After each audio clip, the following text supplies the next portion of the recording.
প্রবেশ করার পরে বিভিন্ন রুমের বিভিন্ন অংশে বিভিন্ন জায়গায় আমরা সার্চ করেছি। সার্চ করতে পেরে আমরা যে কাল্টিমেট একটা পিস্তল পেয়েছি, বন্দুক পেয়েছি এবং আমরা এখানে পেয়েছি শটগানের কিছু আমরা হলো যে পিলেট আমরা পেয়েছি, এই যে পেয়েছি। আমরা হলো গ্লক পিস্তলের কিছু আমরা অ্যামুনিশন পেয়েছি।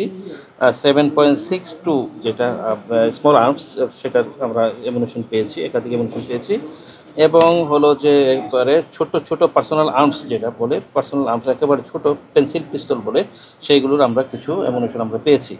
এবং আপনারা দেখুন যে এখানে যে ওই অস্ত্রগুলি যে উনি যে পরিষ্কার করে, অস্ত্রগুলি পরিষ্কার করার জন্য যে এখানে ক্লিনিং কিট ম্যাটেরিয়াল উনি রেখেছে।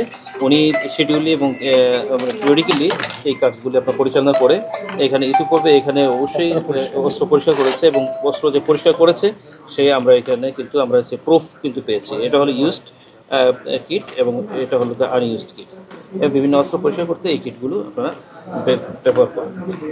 বৈষম্য বিরোধী ছাত্র আন্দোলনের সময় ওনার একটা ছবি ভাইরাল হয়েছিল, তো সেই জায়গাতে আসলে উনি কি সেই ব্যক্তি, একই সাথে আর কি তার বিরুদ্ধে মামলা রয়েছে?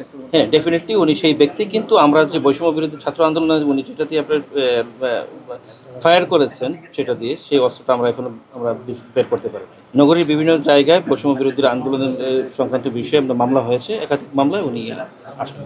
পরবর্তী আইনি প্রক্রিয়া আমরা এখন লিগেল প্রসেসে আমরা আগাবো। আমরা জেল হাজতে প্রেরণ করবো এবং সেই ক্ষেত্রে প্রসিকিউট করবো লিগেল। ওনার বিরুদ্ধে একাধিক মামলা রয়েছে, উনি এজাহারভুক্ত মামলার আসামি। সেই ক্ষেত্রে আমরা কনসার্ন সেকশনে কিন্তু আমরা ওনাকে কনসার্ন আইনে কিন্তু আমরা আদালতে সুপোর্ট করবো, বিজ্ঞ আদালত সাবসিকুয়েন্ট সিদ্ধান্ত নিয়ে।